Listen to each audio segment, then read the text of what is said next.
Funguje? Aj pomoc s daňami. Základ, ktorý asi musíme každý z nás, ktorý z nás tu je, tí, čo tu nie sú, asi pomoc s daňami úplne, že nepotrebujú, čo je úplne, že super a na finančnom riaditeľstve sme úplne s tým veľmi radi. O čom budeme rozprávať? Budeme vám predstavovať aplikáciu, ktorú chceme dať v blízkej dobe, to znamená naozaj v priebehu pár týždňov k dispozícii na testovanie a ktorú má pomôcť fyzickým osobám, to znamená nám tu všetkým, nie právnickým osobám, pomôcť spracovať daňové priznanie. Možno si najskôr predstavíme predmetný projekt, ktorého naozaj, že cieľom bolo zjednodušenie a optimalizácia procesu spracovania daňového priznania. Každý z nás ho musí robiť, každý z nás dostane nejaké tlačiva, či už to je od zamestnávateľov, má rôzne potvrdenia z pohľadu zliav, či už na hypotéku, či už na zadarovanie krvi a na základe týchto musí spracovať daňové priznanie. Nie pre každého to je ľahké, sám som to doteraz, dokiaľ táto aplikácia nebude, tak nevedel, ale teraz uvidíte, že bude to ľahké. Ďalším a tým základným cieľom z hľadiska tohto bolo overenie technologického konceptu riešenia. Teda, či pomocou jazykových modelov umelej inteligencie dokážeme vyťažiť údaje z podkladov pre spracovanie týchto daňových priznaní, o ktorých som rozprával. Potom to bola kvalita týchto informácií, ktorými predvyplníte daňové priznania, čo je tiež veľmi zaujímavé. A samozrejme jednotlivá klasifikácia tých dokumentov, predsa len ako rozprávame, jedno je potvrdenie od zamestnávateľa, ďalšie je zľavové a tak ďalej. Či mi to správne identifikuje predmetný dokument, ktorý mi vstupuje do tej aplikácie a ktorý si aj ukážeme. A druhá stránka je tá, že či mi to potom predvyplní údaje. Ďalej to boli samozrejme také tie prirodzené, čo asi používate vo všetkých inštitúciách, a to znamená získanie skúsenosti s umelou inteligenciou. Predsa len všetci o tom rozprávajú, skoro všetci rozprávajú, že o tom, že s ňou pracujú, ale či o tom naozaj reálne pracujú na takejto forme a dokáže pomáhať životu alebo dokáže pomáhať pracovníkom, o tom je niečo iné. Potom, že či riešenie vie byť schopné a vie fungovať v rámci existujúcej cloudovej infraštruktúry v SPCSS. Nepripravili sme si to, ale tu vám pred chvíľkou kolega ju vám predstavil a naozaj my ako finančné riaditeľstvo služby SPCSS využívame v rôznych oblastiach. A potom, či je riešenie v maximálnej možnej miere využívať stávajúcu aplikáciu, tak aby sme nevytvárali nejakú aplikáciu, ale ktorú už tu máme, myslím, že od roku 2019 alebo 2020, a len na ňu napojiť umelú inteligenciu, tak aby sme to za pár týždňov, za pár mesiacov mali. To, že koľko podávame daňových priznaní, to asi všetci poznáte, už len predsa len viete, koľko je obyvateľov v Českej republike. Zapojené subjekty, do ktoré boli, to boli vlastne naši technologickí partneri, či už to bola Datera, tá mala na starosti umelú inteligenciu, nastavovanie, ladenie hlavne a návrh riešenia, EdSign, či už úprava aplikácie, architektúra, bezpečnosť, UX, Microsoft, konzultácie, SPC, som rozprával, naozaj návrh realizácia infraštruktúry a túto bezpečnosť. A samostatné my ako finančné riaditeľstvo, možno keďže rozprávam po slovensky, finančné riaditeľstvo Českej republiky, na Slovensku takéto ešte niečo nebudeme mať k dispozícii, čo znamená biznis, metodika, bezpečnosť a testovanie. Harmonogram veľmi krátky, presne kvôli tomu som to dal, aby ste si všetci vedeli predstaviť, že za koľko takéto riešenie viete spracovať a viete si týmto spôsobom odpilotovať. Vidíte, že 2 mesiace nám trvala prípravná inicializačná fáza, naozaj, kde sme si definovali, čo chceme, ako chceme, prečo to chceme. Realizačná fáza, popravde, aj keď tam mám 1 až 4, tak ale trvalo to necelé 2 mesiace. Na testovanie bolo úplne super a to technologické overenie bolo práve cez našich zamestnancov, ktorých máme niekoľko tisíc, takže to bolo úplne že ľahké, rýchle a jednoduché ich do tohto zapojiť aj nielen do ladenia, ale aj do následného využitia a tých výsledkov a dokončovacia fáza. Toto niečo poznáte, toto sú jednotlivé potvrdenia, ktoré dostávate od vašich 1, 2, 3, 5, 10 zamestnávateľov. Tiež takéto niečo poznáte, to sú jednotlivé potvrdenia o výške úrokov, potvrdenia o darovaní krvi, potvrdenia o daroch a tak ďalej. A teraz, akým spôsobom si viete predstaviť tú aplikáciu, ak sa mi to podarí spustiť. Toto je tá aplikácia, kedy prvé, čo spravím, tak načítam jednotlivé tieto dokumenty, týmto spôsobom otvorím, stlačím, aby sa mi začali tieto informácie vlastne vyťažovať, to znamená identifikácia jednotlivých súborov a tiež informácie z nich. To znamená, či ide o potvrdenie, aké boli príjmy a tak ďalej a tak ďalej. Samozrejme, mohol som to možno trošku zrýchliť, nezrýchlil som, nechal som to tak, aby ste videli naozaj, že koľko to trvá. Nie je to úplne, že sekunda, ani 2, 3, ale máme to. Tu si môžem skontrolovať, či to je moje a že či naozaj tieto informácie chcem použiť.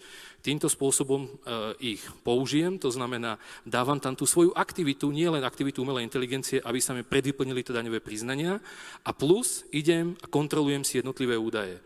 Ako vidíte, tu som si skontroloval odpočty jednotlivé, najskôr príjmy, odpočty, zľavy a postupne, ak by som chcel, tak sa môžem k jednotlivým zľavám alebo k čomu zabudol som darovanie krvi tam dať, nech sa páči, vrátim sa na začiatok a znova to nám načítať a len sa mi to k tomuto pripojí. Máme ešte jedno potvrdenie od zamestnávateľa, toto isté. Týmto spôsobom si vlastne ako keby predvyplním daňové priznania. Sme v časti osobné údaje, možno len upozorním, že aplikácia nie je napojená na žiadny štátny register. Čerpáme informácie len z toho, čo nahrám do tej aplikácie, to znamená z jednotlivých potvrdení. Aj finančné, aj osobné údaje. To, že to bude, či to bude napojené a kedy to bude napojené na registre, je otázka budúcnosti. A tu už len podanie na finančný úrad. Mám tu niekoľko možností, buď online, to znamená, nechám si vytvoriť XML-ko, ktoré nahrám do časti moje dane, lebo aplikácia nie je súčasťou daňového konania. Prečo nie je súčasťou daňového konania, som vysvetľoval asi pred 2 hodinami v časti kybernetickej bezpečnosti, ale je to naozaj, že nie je to súčasťou daňového konania, je to oddelené. Preto môžem tu za prvé buď XML, ktoré som si vytvoril, nahrať do moje dane, ospravedlňujem sa. Na Slovensku som robil s mojimi údajmi aplikáciou, takže preto si to ešte mýlim.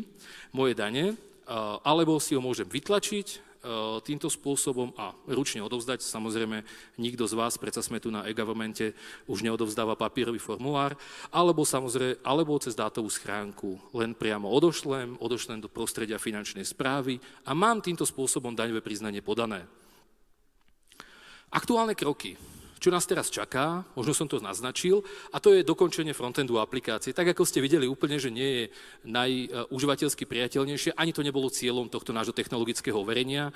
Naozaj sme chceli vedieť, že ako tu môj kolega povedal, že inšpirácia bola v Montenegre, kde týmto spôsobom robia JCDčka, jednotné colné hlášenia, tak najskôr sme chceli vedieť, či to technologicky vieme aj tu v Českej republike takýmto spôsobom predvyplniť daňové priznanie a takúto pomôcku dať daňovým našim subjektom, všetkým daňovým fyzickým osobám.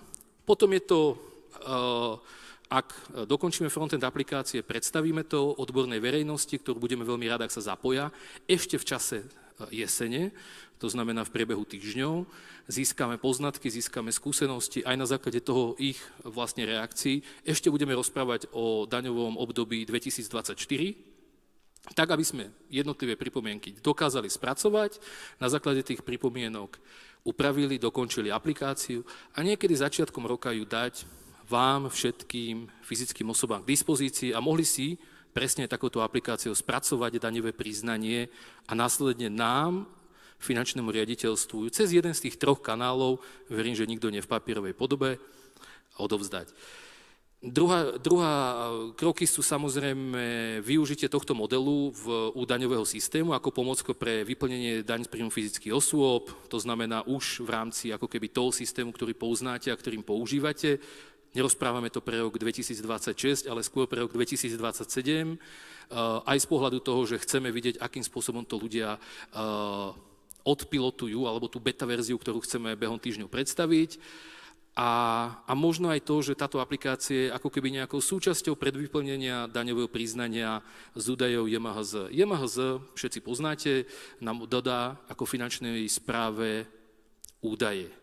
Ale ešte ako jednotlivé daňové subjekty, ako jednotliví daňovníci, musíme si spracovať sami tie tlačivá a na toto použijeme znova tú umelú inteligenciu, na tie zľavy, na tie odpočty, tak aby sme to nemuseli z tých informácií vyťahovať sami, ale použiť takúto aplikáciu. A našim cieľom je asi samozrejmý. Občan, poplatník a jeho komfort. Toto niečo, čo chceme dať týmto spôsobom k dispozícii v bezpečnom prostredí a aby sme dostávali možno aj kvalitnejšie týmto spôsobom spracované daňové priznania. Toto je asi všetko a nech sa páči, ak sú nejaké otázky, som tu k dispozícii. Tak, moc krát děkuju.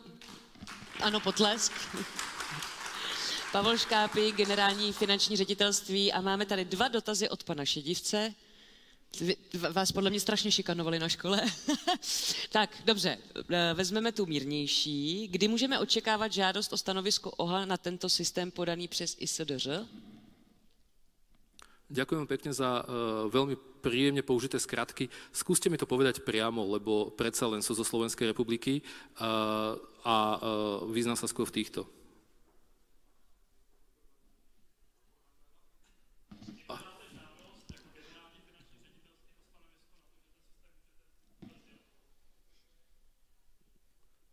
Stanovisko odboru hlavného Samozrejme, architekta. zistím u mojich kolegov, už len z toho pohľadu, že či takéto žiadosť bola podaná. A verím, že útvar hlavného architekta nebude proti, predsa len ide o aplikáciu, ktorá už tu bola vytvorená v roku 2020, ktorú následne len rozvíjame o pridaním jednej funkcionality a verím, že v roku 2020 ste to schválili. Pan Šedivec zdá se spokojen a ještě jeden dotaz od něho. Není spíše čas na to, aby vyplňoval daňové přiznání stát, než aby ho pořád vyplňoval klient? A to som samozrejme odpovedal úplne na konci a to je presne o tom, o čom sme rozprávali. To znamená JMHZ. Ten čas tu je, JMHZ predsa len, myslím, že aj útvar hlavného architekta sa k tomu vyjadroval a pozná ho. Ide presne o to, že týmto spôsobom dostaneme dáta, dostaneme finančné údaje o jednotlivých subjektoch, čo je úplne super a ja to veľmi oceňujem. Ale druhá stránka musí mu dať aj určitým spôsobom k dispozícii nástroj, ako spracovať jednotlivé odpočty, ak ich teda štát alebo vláda nezruší, samozrejme parlament môže zrušiť všetko, ale dokiaľ sú, tak aj týmto spôsobom chceme mu dať nástroj a tým nástrojom práve bude takáto umelá inteligencia, aby to nemusel robiť ručne.